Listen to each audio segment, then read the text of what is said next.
Hey guys, Owen Keeley here, performance coach, international athlete and national record holder. I've helped hundreds of high performers over 30 drop stubborn belly fat, build strength and increase their energy day to day, all by using proven systems, all while still living lives with dinners, drinks, family events and travel. Today we're going to be breaking down how to handle nights out without going off the rails. And there are two proven ways to do it. We have the daily adjustment method and we have the weekly adjustment method. Both work, but they do work for different people at different phases. So by the end of the video today, you'll know exactly how to enjoy your life, stay social, hit your goals, and never feel like you're starting again on Monday. So let's get into it. So part one of this, we're going to be hopping into the daily adjustment method. And this is going to be the best choice for about 90% of people. It's simple, it's reliable, it's almost foolproof in a way of helping you to stay on track. And the big idea here is that if your event is later in the day, which most times they tend to be, we will basically be shifting calories earlier in the day and manipulating protein. And the reason we do this is it allows you to still enjoy the meal or still enjoy the drinks without blowing the day completely out of the water. So here's how we do it step by step. Step number one is going to be to know your daily caloric target. So this has to be in place first. Once you have your number, say for example, 2,400 calories, you can work backwards from here. Step number two is going to be to check the menu in advance. So most restaurants today have menus online, or some even have calorie calculations as well on the menus, which makes it super simple for us. So we want to think about spending just 5 minutes picking the meals that we're going to have on the menu. Then we want to either use the calories that they've given on the menu, or we want to estimate the calories for that meal, which we can do on any meal tracker will have estimates. And then we want to think about subtracting that calorie number from our daily target. So say for example, we're going to have steak and a baked potato and veg, and we're going to have chocolate cake for dessert. That meal might come out to 1,100 calories total. If our daily caloric intake is 2,400 calories, that means we want to think about getting our 400 calories. We want to subtract our 1,100 calories from the meal out that evening, and that leaves us with 1,300 calories to split between breakfast and lunch however we want. And then step number three is going to be to plug and play the calories that you have left over from the day into your breakfast and your lunch. So say in this example, we have 1,300 calories. So we might have 700 calories for breakfast. We might have 600 calories for lunch. And that is all we need to do on that front. Another thing to consider is our protein target for the day. So in the vast majority of cases, when you go out to eat in the evening, you're probably going to be under eating on your protein. So again, we'll be estimating the calories of that meal. We'll also be estimating the protein of that meal. And just like we did with our calories, we're going to work backwards from the meal in the evening. We're going to figure out how many grams of protein I'm going to need to get in between breakfast and between lunch. And then I'm going to split it up however I want. But evenly is probably best for most people. And that's it. Simple as this. Other little things to make life even better for us are going to be making sure that we have fruit and or veg in the first two meals, because again, when we get to the evening, if you want a little bit more flexibility, if you don't want to be ordering extra veg with that meal, if we get the micronutrients in earlier in the day, if we get the extra fiber in earlier in the day, we get our protein knocked out of the park, we get our veg knocked out of the park, and we're good to go to actually enjoy ourselves and have a little bit more flexibility and have some quote unquote bad foods in the evening. Once we have this accounted for, once we are reasonably accurate with this, we don't need to worry. We're going to be ballpark where we need to be. Really prioritizing the protein and the veg as well in the first two meals of the day is going to help to keep you satiated throughout the day and coming into that evening meal. So you are going to be fuller throughout the day, but you're also going to be less likely to binge or overeat while we are out. And if it is a night that we're going to be going out for drinks, we want to be following this exact same approach. So we want to plan before we go out, identify what drinks we're going to have, identify how many drinks we are going to have before that night out. Again, there is flexibility here, but the big thing we want to make sure that we are doing in this method is that we are still hitting our daily calorie goal and our daily protein goal. Once we have both of those checked off, even if we're having 70% of our calories in that evening meal and we're having, say, 2 desserts, that's okay to a certain extent once we have that daily calorie and protein goal checked off. Okay, and for our method number 2, so this is the weekly adjustment method. And this is one that I would typically only use for people that are maybe a little bit more advanced or have tracked their food for longer periods of time and are a couple of years into this process. The reason why is because it works well in theory, but in practice, it can be something that's a little bit more complicated. It's a little bit harder to manage. And basically the idea here is that we want to be thinking about just hitting our weekly average calorie goal. Okay, so what we can do in this scenario is that we can, in essence, borrow calories from other days for the night or the day that we are going out for food or drinks. So what this would look like in an example would be, say for example, your daily calorie goal is 3,000 calories. On your night out, you decide that you are going to have 5,000 calories. Again, you still plan your meals, you still plan your drinks, but you have come to a conclusion that between those meals and the drinks and desserts and everything, it's going to come out to 5,000 calories total for that day. It is still possible to eat this amount and to still actually be in a caloric deficit for the week and to still lose weight in the week if we manipulate calories on the other days. So what we're going to do is we're going to take that 5,000 calories, okay, and then we're going to think about how many extra calories are we consuming on that day.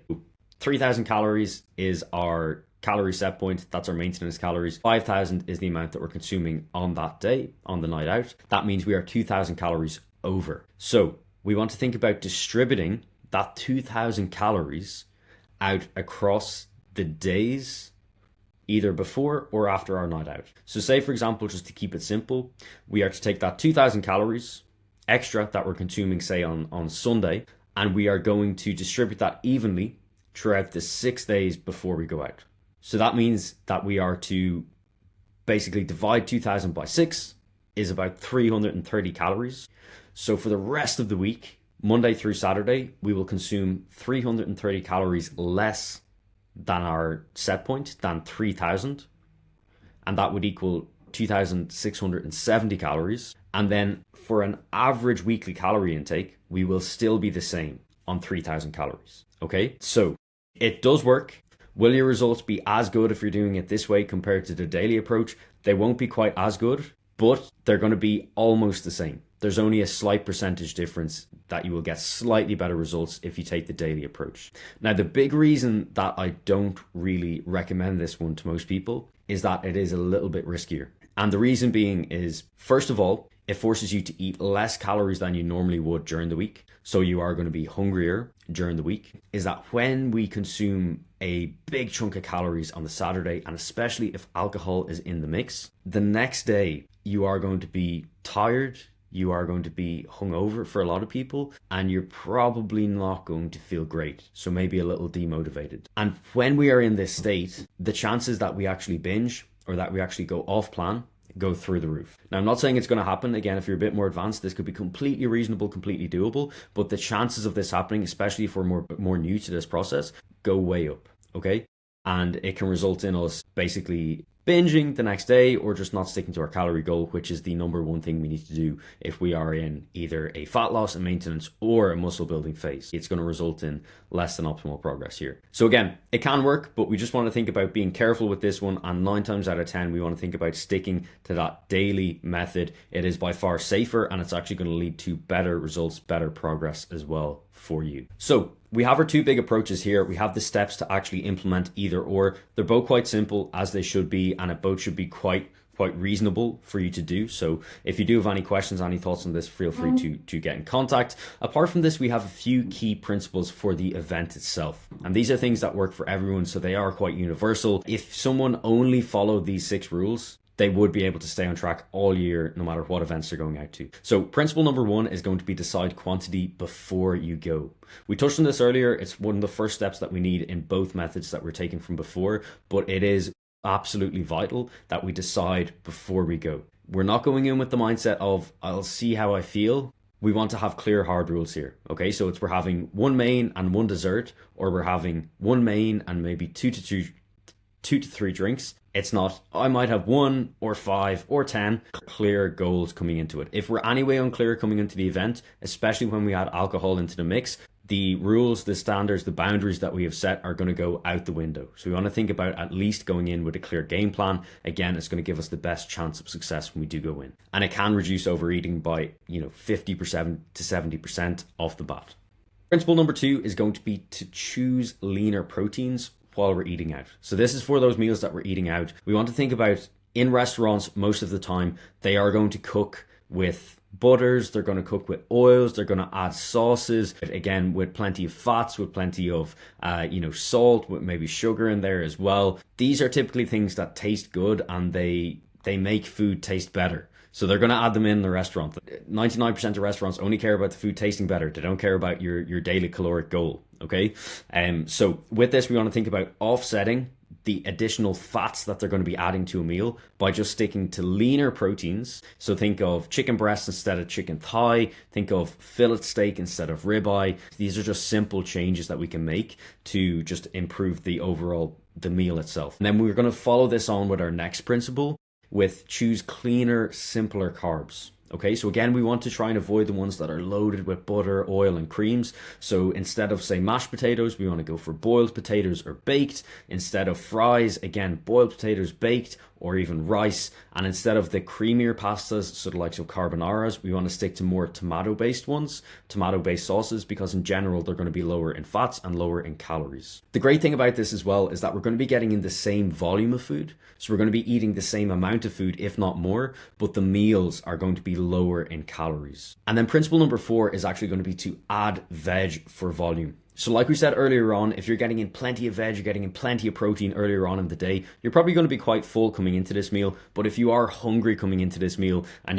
the main comes out and you're like, this is not very big, I'm going to be starving after this, grab some veg on the side. Okay, so ask for either steamed veg, a side salad with the dressings on the side, extra greens. Things like this are going to help to just give you more food to eat, more volume, so you'll be more full and less likely to overeat, to binge, or to just have cravings after the meal. This is particularly important if you are having alcohol with the meal or after the meal.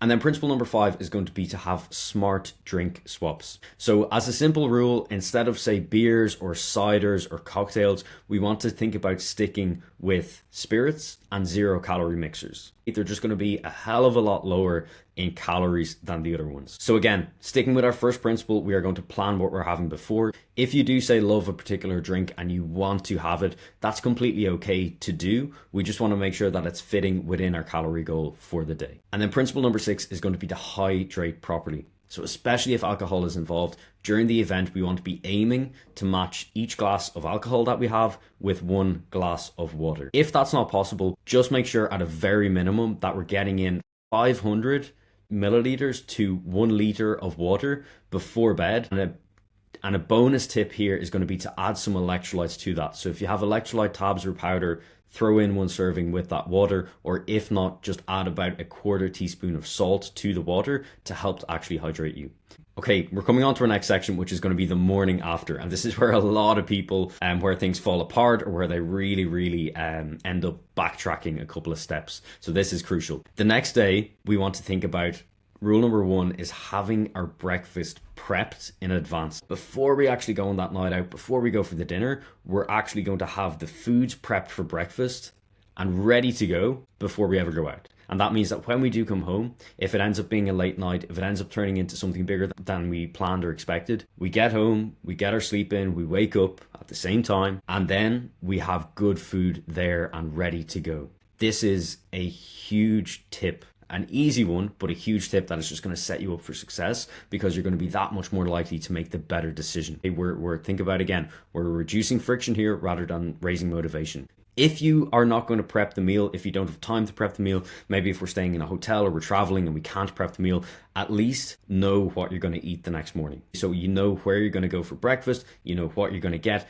Again, if you don't do this thinking beforehand, you're going to do it afterwards. And if you're doing it afterwards where you're going to be in a state where you're tired, you're hungover, you're not in a good mood, the chances of making poor quality decisions go up more and more and more. Okay, and these are our main tips that we are covering for today. So we have covered our methods, we've covered our principles, and we've covered the morning after as well, which is a very important one too. Just to say as well, if we do have a night that ends up turning into something bigger than we planned or expected, or we do end up going off the rails a little bit, that is okay. A great principle to keep in mind here is that we just never miss twice. So what we want to think about with this is that we don't punish ourselves. We don't, fast all day the next day. We don't have a big restart coming Monday, and then as a result, we go off the rails on Sunday as well. We want to think about just resetting straight away, getting back to the structure right away, and just moving on. Okay, so these are your 2 options. We have our daily adjustment method. We also have our more advanced weekly adjustment method plus the core principles that apply to any dinner, event, or night out. If you follow just the daily method alone, you'll stay in control, you still enjoy your life, you'll still get the events in,